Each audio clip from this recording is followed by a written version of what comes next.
बिस्मिल्लाहिर्रहमानिर्रहीम। अस्सलामुअलैकुम। मेरा प्यार मेरी दुआएं आप सब के लिए। आज मैं आपको अरबी का बिल्कुल सादा जो सालन होता है वो बताऊंगी। उसकी रिक्वेस्ट की पाकिस्तान से सादिया ने, और बहुत ज़्यादा मुझे इसकी रिक्वेस्ट है कि आप हमें बताएं अरबी की जो अकेली अरबी हो कैसे उसको कोई सालन की रेसिपी बताएं। तो मेरे पास यहाँ पे बहुत मसला है जो हमारी देसी वेजिटेबल यहाँ मिलती नहीं है। और जब मैं इस वीकेंड पे गई थी तो वो मंडे को आती है और वीकेंड पे बहुत थोड़ी, मुझे यकीन करें इतनी थोड़ी मिली कि फिर मैंने कहा अब ये लाजमी उनको दिखाने क्योंकि बार बार रिक्वेस्ट आ रही है। और मैंने ये 200 ग्राम मुझे मिली थी तो उसको फिर मैंने इसको छील के और पीस काट के इसको नमक लगा के रख दिया, तो फ्राई करके रख ली है। और एक मैंने प्याज ली है और अदरक लहसुन का पेस्ट, और जो चीज़ बाकी है जो डलेंगी साथ साथ वो मैं आपको साथ साथ दिखाती जाऊंगी। ठीक है जी। मैंने 1/4 कप ऑयल लिया, इसी मैंने फ्राई की थी अरबी जो आपको अलग अलग नजर आ रही है, मैं अरबी इसी में फ्राई की। अब मैं एक प्याज में चॉप करके डाल देती हूँ जी। देखिए प्याज का कच्चापन खत्म हो चुका है और हल्का हल्का फ्राई हो चुका है। और अब मैं इसमें अदरक लहसुन का पेस्ट डाल देती हूँ।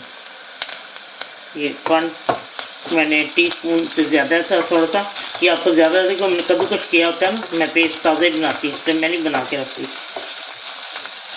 जी। अब अदरक लहसुन का पेस्ट जो फ्राई हो चुका है और अब मैं इसमें आपके फ्रेश टमाटर 1 टमाटर डाल देगा, नहीं है मेरे पास टमाटर की प्यूरी थी मैंने ये डाल दी। लीजिए ये भून चुका है और अब मैं इसमें 1/4 टीस्पून हल्दी डाल देती हूँ और अब मैं 1/2 टीस्पून से कम ही थोड़ी सुरख मिर्च डालूंगी, बाकी मैंने सुरख मिर्च भी डालनी है। और 1/2 टीस्पून मैं इसमें नमक डालूंगी और अब मैं इसको थोड़ा सा भूनती हूँ। ठीक है लीजिए ये मसाला भून चुका है, देखें ये जो प्याज और से उसकी जो नज़र आ थी वो भी ख़त्म तकरीबन हो चुके हैं।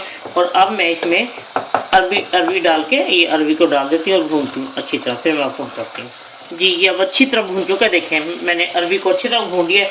और अब मैं इसमें इसका गलाने का क्या है, थोड़ा सा इसको गलाना, क्योंकि जब फ्राई कर लेते हैं तो वैसे ही वो गल जाती है आधी से ज़्यादा। और उसके बाद इसमें जो है भूनते हुए वो भी आ गई। अब मैं सिर्फ इसमें आधा कप पानी, ये वही कप है जिसमें प्याला जिसमें मैंने अरबी डाल के रखी थी फ्राई करके। अच्छा अब मैं इसको सिर्फ देखती हूँ 10 मिनट के लिए इसको मैं पकने के रख देती हूँ, जब गल जाती है मैं आपको दिखाती हूँ। ठीक है लीजिए 10 मिनट में अरबी गल भी गई है और पानी भी वो आधे कप से थोड़े मिनट डाला था वैसे, तो वो भी सारा खुश्क होने वाला है। अब मैं इसमें 1/2 टीस्पून से कम जो है मैं धनिया पाउडर डालती हूँ और इसी तरह ही 1/2 टीस्पून से थोड़ा सा कम ही ये ज़ीरा पाउडर कि अब मैं इसको साथ साथ थोड़ा थोड़ा भून रही हूँ। और हरी मिर्च भी काट के डाल देती हूँ ऐसे, और इसको थोड़ा सा भून के मैं आपको दिखाती हूँ। ठीक है जी ये सालन तैयार है। और थोड़ा सा 1/2 टीस्पून जितना लेमन जूस या 1 टीस्पून जितना डाल दीजिए आपको मिठाई के अंदर थोड़ा सा।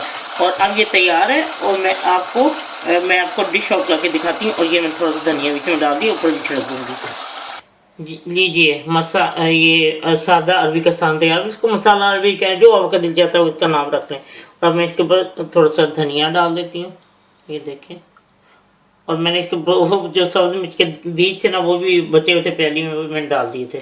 तो लीजिए और इसको नमक मिर्च आप अपनी पसंद के पर डालें। और जिन्होंने मुझे रिक्वेस्ट की थी उम्मीद है उनको पसंद आई। एक तो मुझे 1-2 साल पहले भी किसी ने रिक्वेस्ट की थी, मुझे भूल ही गया था।